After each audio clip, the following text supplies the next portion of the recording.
Some dry clothes. He's a freaking nerd. He's better than Chuck Swirsky. Freaking nerd.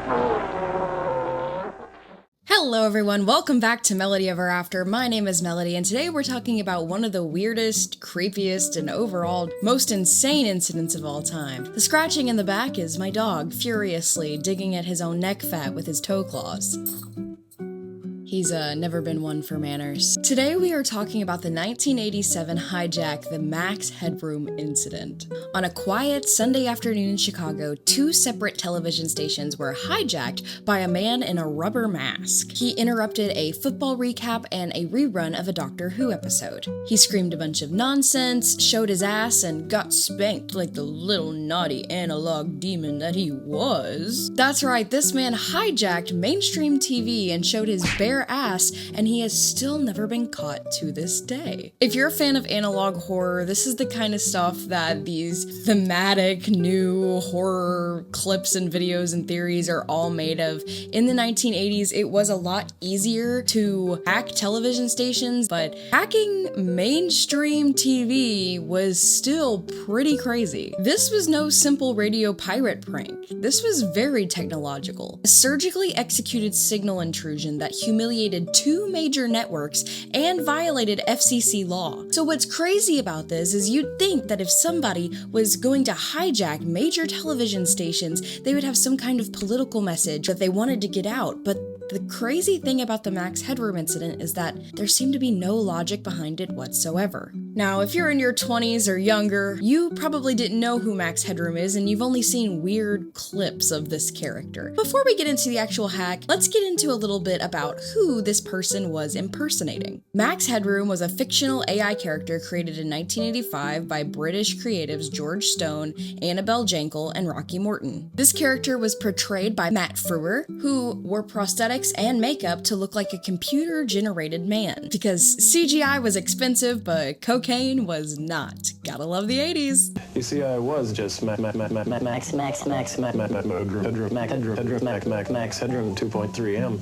But things are happening so fast, and then there's been this hitch over my birth certificate. Max was a glitchy, fast-talking, and sarcastic character who made fun of TV ads and consumer culture, all while simultaneously being a part of TV ads and consumer culture. It was really one of our first examples of meta humor in technology. He starred in the UK TV series Max Headroom 20 Minutes into the Future, and then landed his own show and a short-lived cyberpunk series on Cinemax and later ABC in the US. And he even did Coca-Cola commercials with his trademark Ride the Wave, which, you know, nothing says anti-establishment and anti-consumerism like doing a Coke commercial. The first hijacking happened at 9:14 p.m. that day, when they were airing a live sports report in Chicago. Dan Roan was mid-sentence when boom, static hits. The screen flickered, the signal was overpowered, and suddenly, a Max Headroom imposter appeared. He was a distorted, rubber-faced mask version of the Max Headroom figure, jerking and twitching in front of a rotating piece of what people speculate to be metal, but it was also striped, kind of simulating what Max Headroom's background looks like in the real media. There was no audio, just a buzzing whine, 25 seconds of visual psychosis, all before WGN engineers switched the signal back to the regularly scheduled station and shut it down. No one had any idea what just happened, but that was only the beginning. Around 11:15 p.m., the masked man returned. 2 hours later, a rerun of Doctor Who was running when the same glitchy interference appeared again. This time, he took over WTTW, Chicago's PBS affiliate, and he brought words. He said things like, "Yeah, I think I'm better than Chuck Swirsky, he's a frickin' liberal," and "I made a giant masterpiece for all the greatest world newspaper nerds." Then he began humming the theme for Clutch Cargo and held up a dildo to the screen. It went on for several minutes of him garbling nonsense, until finally he pantsed himself, and a woman in a maid outfit, but to me it also kind of looks like a puppet of a woman in a maid outfit, I don't really know, showed his ass on screen, and the woman in the maid outfit began spanking him. Then the screen cut back to Doctor Who like nothing ever happened. Now, I just want to say the only reason this was able to be pulled off on Channel 11 was because there were no engineers working at that time, but I feel like if there was a major hack in mainstream TV. Like, maybe someone should have had someone working the night shift on major channels. I just feel like there could have been like some people,